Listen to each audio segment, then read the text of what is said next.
What's going on, everyone? Welcome back to Dubai Sports Hub, and this is your Premier League roundup for this week, week 32 round of matches. Now, this week has been an interesting week. I mean, some teams that think they were safe, like a certain team I won't mention, they're in trouble. Some teams that possibly thought they had qualified for the Champions League, they're in trouble. They're definitely in some serious trouble and possibly maybe dropping out of the top four. Now, some of the things that we can look forward to discussing. Kevin De Bruyne showing his class. Have Man City found their footing since the postponement of the 115? Or is it just a drop in the water or just a fake renaissance? Um, as far as Chelsea is concerned, same old, same old. The same can be said about Manchester United. And no surprises when it comes to Liverpool. They're going to win the league. They've already won the league. Give them the trophy. Don't waste nobody's time. So a quick jump in into some of the actions that took place this week. Um, as stated earlier, Man City rolled up, turned over Crystal Palace like they weren't even there. Crystal Palace ran into a 2-0 lead. I mean, I saw Goldbridge even celebrating. Robbie is a genius and all these things. But Kevin De Bruyne and Man City had other ideas. De Bruyne stepped up to score a free kick, which triggered the return of Man City and the reemergence of their dominance in the football game, so to speak. Now, quick, Man City bang, bang, bang, and they were back in the lead, in business, back in business, and they eventually flogged Crystal Palace, and rightly so, putting them in their place where they belong, damping their goal difference by -3, conceding 5, and Crystal Palace had the second best away defense in the league. So they did their thing. They did their thing and really put Crystal Palace in their place. Thrilling match between Leicester City and Brighton and Hove Albion. They ended in a 2-2 draw. Nottingham Forest in serious danger of dropping out of the top four. I mean, if they don't know what they're doing or be careful, they will be out of that top four race. They are in serious danger of flunking it at the end of the season, which nobody had expected. Southampton, oh, what can be said about Southampton? They are absolutely in a spliff, rolled up and rightly relegated. Rightly relegated. I'm sorry that Man U didn't get to hand them another 3-0 win. It would help our goal difference and our points tally. Aston Villa, as for them, they did very well. They had a tough match midweek. They have another match coming up midweek again. However, they're playing to secure their spot in the Champions League for next season. And these 3 points will go a far way. Brentford held back Arsenal 1-1.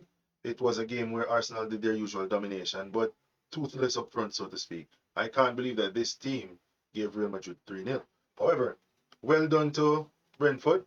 They did their thing, and they're worthy of that 1 point. It was a point gained as far as they're concerned. Ipswich, still fighting for their lives, drew 2-2 with Chelsea, and that's a beautiful result for Ipswich. Delayed the inevitable for a bit longer. Liverpool handed out a dose of their own medicine to West Ham, the usual beating to West Ham. It was quite expected, but they did pretty well. They did pretty well. Tottenham, Tottenham. Tottenham were being a bit of their old self. They were being a bit of themselves. Tottenham picked up their usual beating. I think they've lost about 19 games.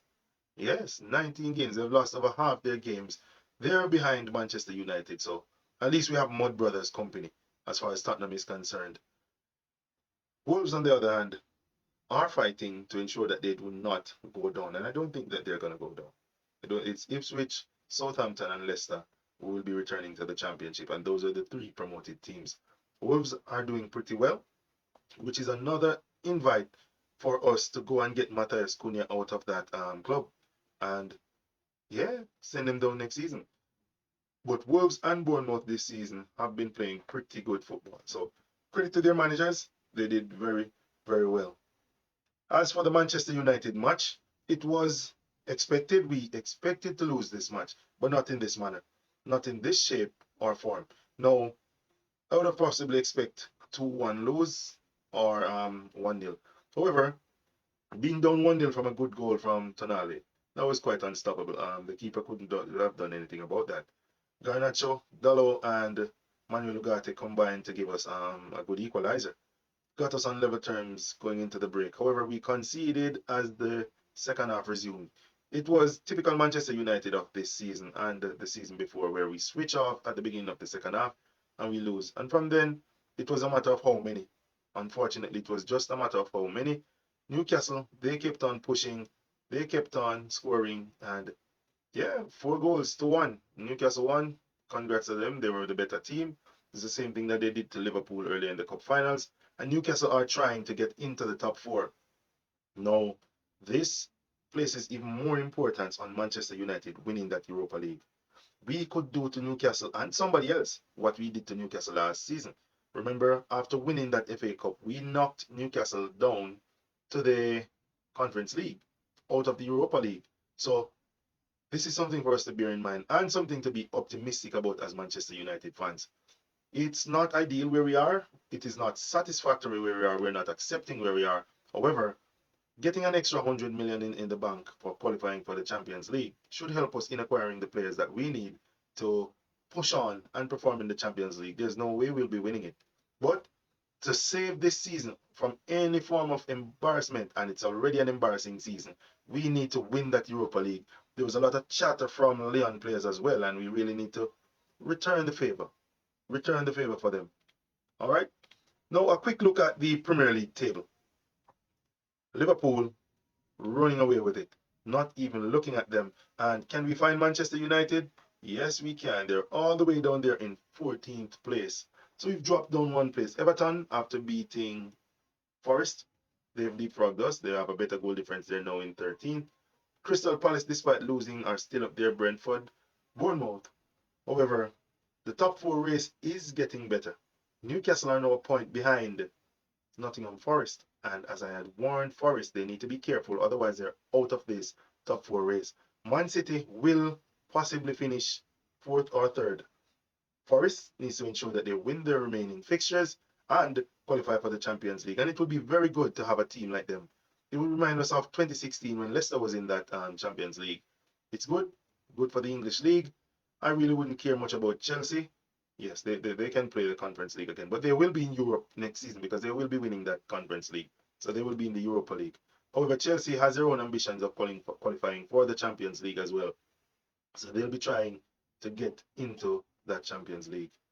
Over in Spain, Real Madrid won 1-0 against Deportivo Alaves to match Barca's 1-0 win, which they had won yesterday, and keep somewhat of a title race alive. Unless there's a huge slip up, I don't see any changes in the title race as far as La Liga is concerned. But congratulations to them, and they've been a beacon of light for us Real Madrid fans. Thanks for watching.